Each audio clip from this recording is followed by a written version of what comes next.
राज्यामध्ये देवेंद्र फडणवीसजींचं आमचं सरकार आल्यावर माननीय राज्याचे माजी मुख्यमंत्री अशोकरावजी चव्हाण साहेब, आमचे या ठिकाणी राज्याचे माजी राज्यमंत्री डी.पी. सावंत साहेब, अमर राजूरकरजी, अजित गोपछाडेजी आणि सर्वच भारतीय जनता पक्षाच्या नेत्यांनी विधिमंडळात आणि अनेक वेळा बैठक घेऊन निजामकालीन मदतमात खिदमतमात या जमिनीबद्दलचा प्रश्न सुटला पाहिजे, या जमिनी फ्री होल्ड झाल्या पाहिजे, याकरता मागणी होती. मी महसूल मंत्री झाल्यानंतर मराठवाड्यातील ज्या या निजामकालीन जमिनी आहेत यांना फ्री होल्ड करण्याचा प्रश्न माझ्यासमोर आला. यापूर्वी माननीय मंत्री राधाकृष्ण विखे पाटीलजी यांनी यामध्ये खूप त्या ठिकाणी समोर गेलं होतं.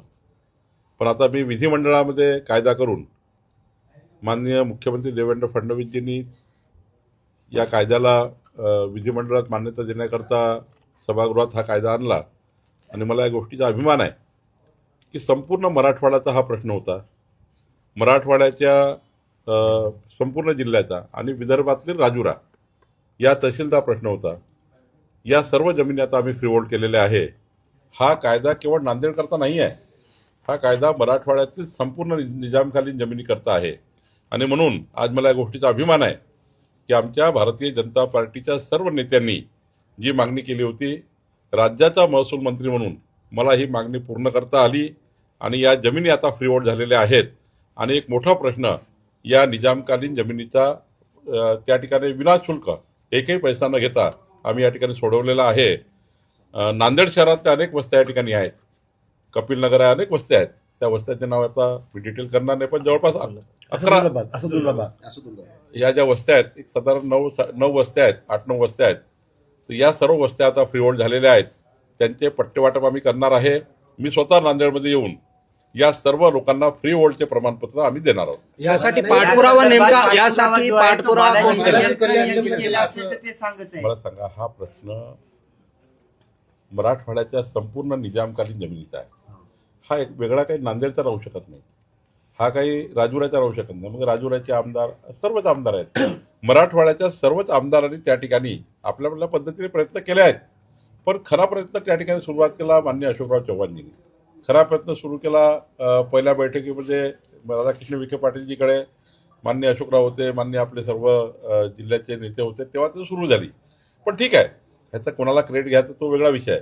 पण मला या ठिकाणी एवढंच नमूद करायचं आहे की राज्यामध्ये अनेक सरकार आले, अनेक सरकार गेलेत, पण राज्याचे महसूल मंत्री राधाकृष्ण विखे पाटीलजींनी पुढाकार घेतला, त्याला अंतिम करण्याची जबाबदारी माझ्यावर आली आणि मी ती जबाबदारी पूर्ण केली.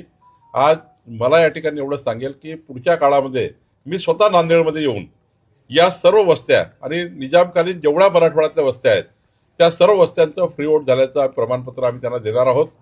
आता फ्री होल्डचा निर्णय झाला आहे, प्रमाणपत्र वाटप करायचे आहेत, ते प्रमाणपत्र पुढच्या काळात वाटप. तुकडेबंदीचा जो कायदा होता तो शिथिलीकरण केलेला आहे, परंतु इम्प्लिमेंट सुरू झालेली नाहीये.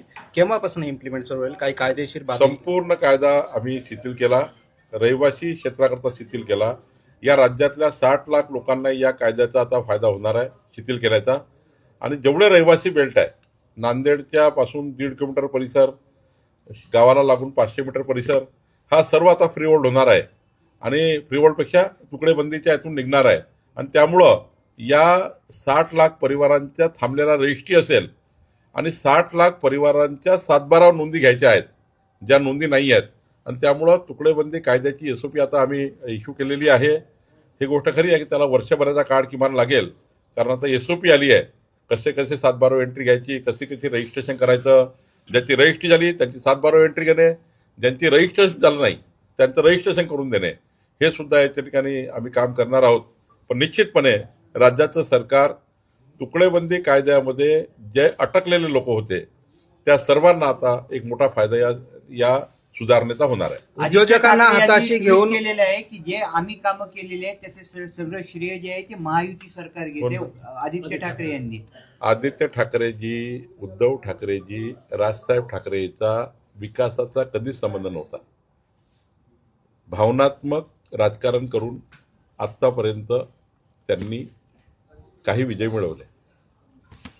डेव्हलपमेंटचा जर विषय आला तर फक्त डी लागतो, तो देवेंद्र फडणवीसांचा.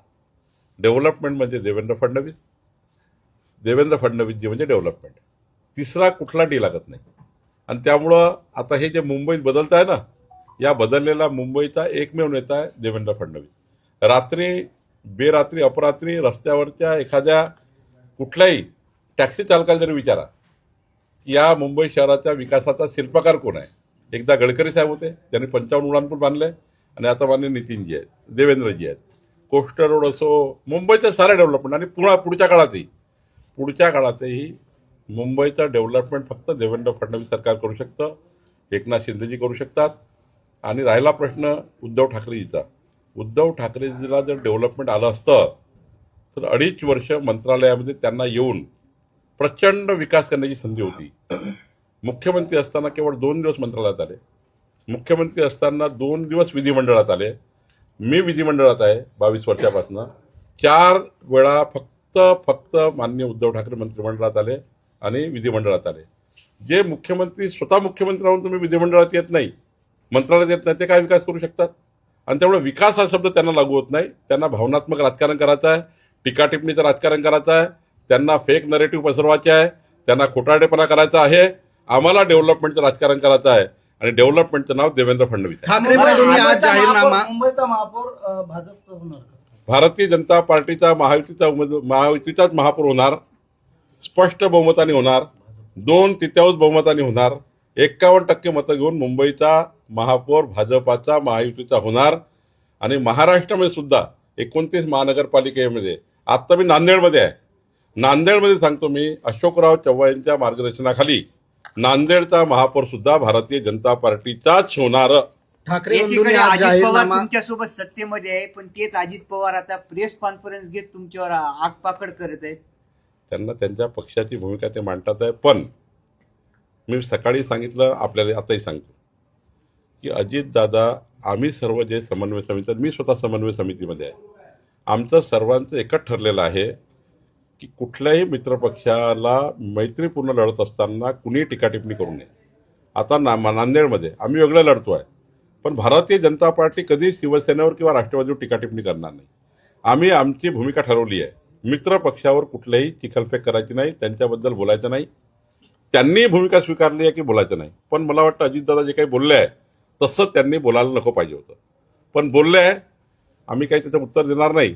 पण अजितदादाला माझी विनंती आहे की आपण सर्वांनी म्हणून ठरवलेलं आहे की मैत्रीपूर्ण लढताना राज्यामध्ये महायुतीमध्ये मतभेद आणि मनभेद होणार नाही, अशी कुठलीही कृती कुणी करायची नाही.